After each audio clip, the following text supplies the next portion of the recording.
ओम नमः शिवाय। जय श्री कृष्णा। अब आपको मैं माघ मास महात्म का 8वां अध्याय सुना रहा हूँ। ध्यान से सुनिए। विष्णुदूत ने कहा, है वैश्यवर, निर्लजता धारण कर, स्वाभिमान का त्याग कर, यश का नाश कर, भिक्षा मांगने वाला अर्थात समर्थ होकर भी पराश्रय जीवी होना निंदनीय कर्म है। अतः सगति कर्मियों को अपने उद्यम और पुरुषार्थ का आश्रय लेकर जीविकोपार्जन कर जीवन यापन करना चाहिए। इसमें भी अधर्म और अन्याय से बच के रहना चाहिए। पुरुषार्थ से अर्जित वृत्ति अपनाकर अपना जीवन यापन करने वालों के दोनों लोग सुधर जाते हैं तथा उसे सद्गति मिलती है। ब्रह्म मुहूर्त में शैया त्याग कर नित्य कर्मों से निवृत्त होकर तथा स्नान आदि करके भगवत भजन करने के बाद अपने कर्तव्य धर्म को अपनाना चाहिए। ऐसा करने वाले सब सुखों को प्राप्त करते हैं। शास्त्रकारों ने प्रातःकाल ब्रह्म मुहूर्त में शैया त्याग करने का बड़ा आग्रह किया है। सुखी और धार्मिक जीवन जीने के लिए मनुष्य को सूर्योदय के पूर्व ही शैया त्याग कर नित्य कर्मों से निवृत्त होकर स्नान कर वस्त्र परिवर्तन कर ईश्वर की आराधना कर अपने दैनिक जीवन कार्यक्रमों को पूरा करना चाहिए। मनुष्यों का जीवन तन और मन के सहयोग पर भौतिक रूप से गतिशील होता है। प्रातःकाल के स्नान से मनुष्यों का तन और मन दोनों ही स्वच्छ निर्मल और स्वस्थ रहते हैं। जो मनुष्य बिना स्नान किए बिना अच्छी तरह से हाथ मुंह धोए ईश्वर का ध्यान किए बिना खाने पीने में जुट जाते हैं वो क्रियाभ्रष्ट जीवन जीते हैं, वह आश्रित योनि जीवन जीते हैं। ऐसे व्यक्ति नाना व्याधियों का शिकार होकर संसार में भी दुखी रहते हैं और मृत्यु के बाद भी नरकवास का दुख भोगते हैं। अतः प्रत्येक स्वस्थ मनुष्य को अनिवार्य रूप से स्नान करना चाहिए। स्वच्छ निर्मल जल ईश्वर का रूप है। इससे मनुष्यों का तन और मन दोनों को ही निर्मलता प्राप्त होती है। हे वैश्यवर, जो मनुष्य माघ स्नान कर स्वर्ण वस्त्र मिष्ठान तिल गुड़ इत्यादि का दान करते हैं वे समस्त संसारी सुख भोग कर शरीर त्याग करने के पश्चात विष्णु लोक को प्राप्त करते हैं। किंतु ऐसे व्यक्ति जो माघ स्नान के पश्चात कोई दान नहीं करते हैं वह इस लोक में सुखों और यश से वंचित रह जाते हैं, साथ ही परलोक में भी दुखी रहते हैं। उन्हें मृत्यु के बाद भी सदगति प्राप्त नहीं होती है। उनका पुनर्जन्म किसी दुखी और दरिद्र परिवार में ही होता है। अतः माघ स्नान करने वाले मनुष्य को चाहिए कि स्नान के पश्चात दान अवश्य करें।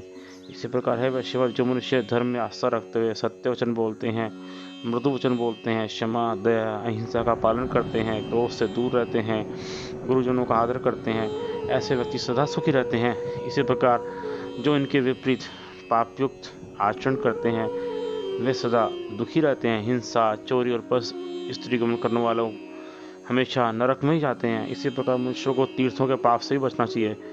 तीर्थ स्थान पर के पाप कई गुने भयानक फलदायी होते हैं। इनसे घोर नरक प्राप्त होता है। प्रातःकाल के स्नान में गंगा जी का स्मरण अवश्य करना चाहिए। हर हर गंगे गंगे या हर हर गंगे का उच्चारण करना चाहिए। इसी प्रकार पर स्त्री गमन के पाप से बचना चाहिए। दूसरों की माताओं बहनों को भी अपनी माता बहनों के समान ही समझना चाहिए। हे वैश्यवर, जो मनुष्य संसार की सभी स्त्रियों के प्रति माता भगनी तथा पुत्री भाव रखते हैं वो यम यातना से मुक्त रहते हैं। इसी प्रकार माता पिता तथा गुरुजनों की सेवा करने वाले भी दोनों ही लोकों में सुख प्राप्त करते हैं।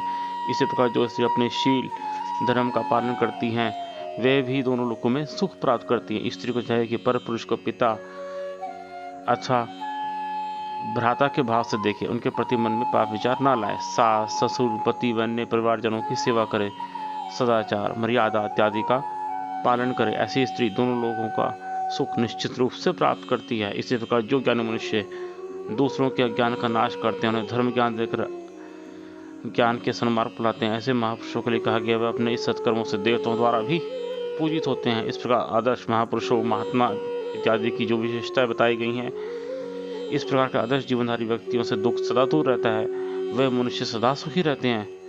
अपनी कथा यहाँ तक सुनाने के पश्चात सूत जी बोले, जय मनुष्यों, इस अध्याय का यह महात्म्य है कि जो मनुष्य श्रद्धा भक्ति पूर्वक इस अध्याय का स्वयं पाठ करेंगे अथवा दूसरों को सुनाएंगे एवं स्वयं से किसी से सुनेंगे वह समस्त संसारी सुख भोग कर दिव्य लोक को प्राप्त करेंगे। इस प्रकार माघ मास महात्म्य का 8वां अध्याय समाप्त होता है। तो इस तरह से आप हमारे YouTube चैनल को लाइक और सब्सक्राइब कीजिए, शेयर कीजिए। जितना आप धर्म का प्रचार करेंगे, धर्म की रक्षा करेंगे, धर्म आप ही की रक्षा करेगा। हमारे बेल आइकन को दबा के रखिए, नए वीडियो आपको मिलते रहेंगे। हम शावर मंत्र रामायण सुना रहे हैं हिंदी के अंदर, वरना रामचरितमानस जो है वो शावर मंत्र के रूप में ही है, लेकिन साधारण जन को वो समझ नहीं आती, श्लोक समझ नहीं आते। कभी बचपन में सुने होते हैं वो भी पाठ्यक्रम की किताबों में आपने या बीए वगैरह में भी मिलते हैं, कि बहुत कम होते हैं। तो वो हम हिंदी में सुना रहे हैं, जिससे साधारण जन आराम से कथा क्या है, किस तरह से गोस्वामी तुलसीदास जी ने कथा गाई है, वो आप सब सुन सकते हैं। और भी 108 मंत्र हम बना रहे हैं, जिसमें आप, ताकि आजकल टाइम लोगों के पास बहुत कम है, तो आप 108 मंत्रों का आप वो सुन सकते हैं। आप डेली आपको नए नए मंत्र आपको बनने में मिलेंगे।